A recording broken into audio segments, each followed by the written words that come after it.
Hi guys, my name's Gavin, and today I'm going to be talking to you about stimulant medication and ADHD. According to an entry in the American Journal of Psychiatry by Samuel Zuvekas, Doctor of Psychology, methylphenidate and amphetamines are the most commonly prescribed drugs among children. Furthermore, it would only be rational to look further into the full spectrum of all the effects of these drugs.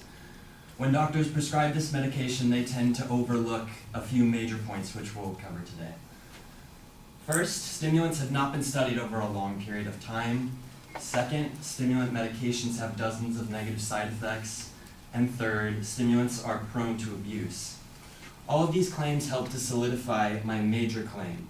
Negative effects of stimulant medications outweigh the benefits. So you must be thinking, in order to fully understand the significance of the negative effects, you first need to know the benefits. Professor of Clinical Psychiatry at Stanford University, Glenn Elliott, writes on CHADD.com, researchers have demonstrated the ability of stimulants to reverse the key symptoms of inattention, hyperactivity, and impulsivity with remarkable precision. As a frustrated parent, that all seems pretty appealing. As a result, medications can be seen as the last resort, but typically produce the best results. Stimulants have not been studied over long periods of time. Carolyn Miller, the editorial director of Child Mind Institute, points out that the biggest long-term study of the treatment for children with ADHD treated nearly 600 children in the late 1990s for 14 months. In the study, more than half the children required dose increases consistently, meaning that over the 14 months, the drug lost effectiveness, so they need to keep increasing the dosage. But pharmaceutical companies still claim that there is long-term effectiveness. These differing claims and points of view solidify my claim that we don't know enough about the long-term effects of these drugs to be prescribing them so flippantly. This brings me to my second point. Stimulant medication causes dozens of negative side effects.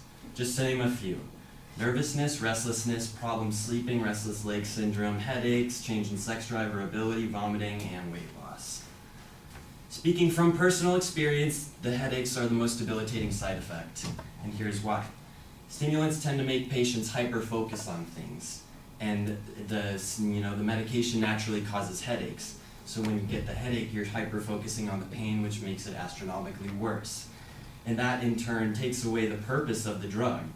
Because of the pain, the patient finds it hard to focus on anything else.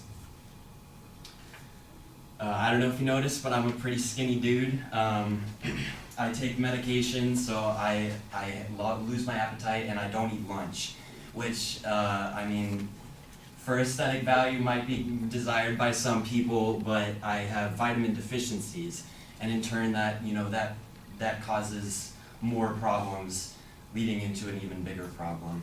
And doctors and even patients are able to overlook all of these side effects, but personally, they cannot be ignored.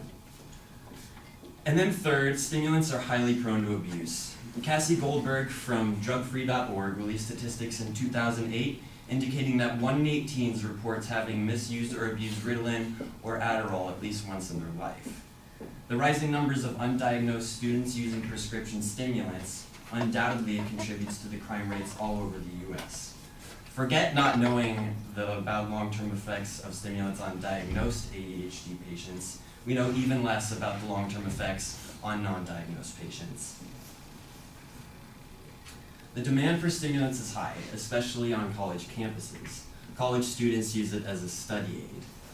The problem here is that people who are diagnosed and prescribed are not getting what they need to succeed, while undiagnosed students take it upon themselves to self-medicate, which creates addiction in turn. I hope that I have made an impact on you today. Whether or not this is relevant to your life, I don't know if there's any parents in here or people with ADHD, I hope that you can walk away from this situation with a new perspective. Keeping in mind that 1, stimulants haven't been studied for long periods of time, 2, that stimulants cause dozens of negative side effects, and 3, that stimulant medication is extremely prone to abuse, I hope you can agree that the negative side effects of stimulant medications outweigh the benefits. Thank you.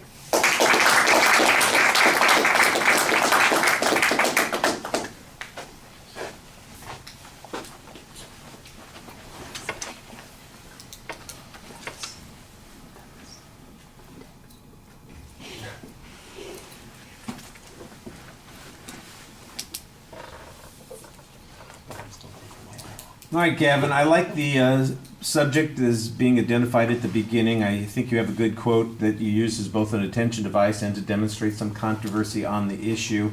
I started to write down the phrase, there's no clear proposition, because I'm hearing all the secondary issues being outlined. And then it turns out that the proposition follows from the secondary points. So it is there, it just is a little bit different in the way you're presenting it. That awkwardness is not automatically a problem, but it was, like I said, a little bit distinct. So you might want to give us a little bit of a heads up as you're presenting that this ultimately leads to the conclusion that you're going to support.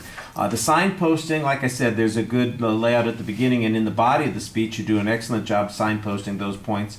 I think the issue on the first point about a lack of research really is going to need a little bit more development. You make reference to only a single study, and you claim that that's the only study, but I'm not sure what that's based on. Is there been a survey of the research? Cite the survey of research on this particular issue. It really sounds like there's a criticism of this particular study, and that this is the only study. I'm sure that there are people who've said that there's a problem with a lack of research on this, and so you need to not just cite the one study that apparently is the one that everybody uses, but also authorities who are making these prescriptions or who are doing research in this field. There's got to be some literature that talks about these issues and why that is problematic, that we have an insufficient amount of information there. Again, I thought that you had a very smooth transition to the second and the third points as you got to each of those points.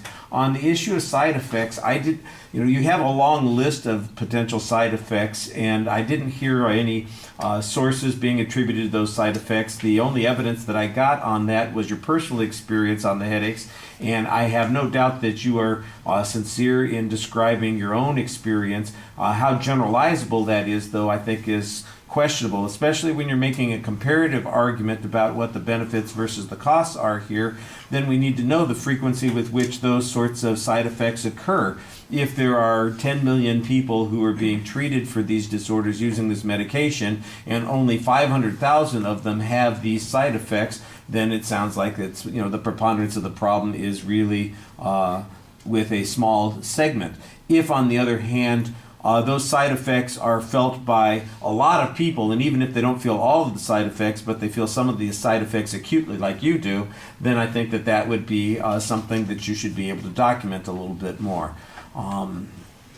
Again, very clear transition. I do think that there's a little bit of jumping on the argument about how these drugs can be misused and exploited for other purposes there. The next thing I know, I'm hearing about crime and juvenile delinquency and all those kinds of things, but I don't really see any data that is attaching those two things. So I think you're making a big inferential leap there, and that needs to be developed a little bit more. There were a couple of citations early on sources for the testimony, like I said, and then there's a lot of stuff that would probably fall in the category of factual data, but I still think needs a source citation on it here and there, and that's a little bit problematic. I think that the presentation is delivered very effectively, and given the information that you presented, I think there's good reason to believe some of the claims that you're making. I thought you had an excellent summary also at the end of the speech, reminding us of the point that you're trying to make, and it finishes very effectively on your proposition. All right, thank you.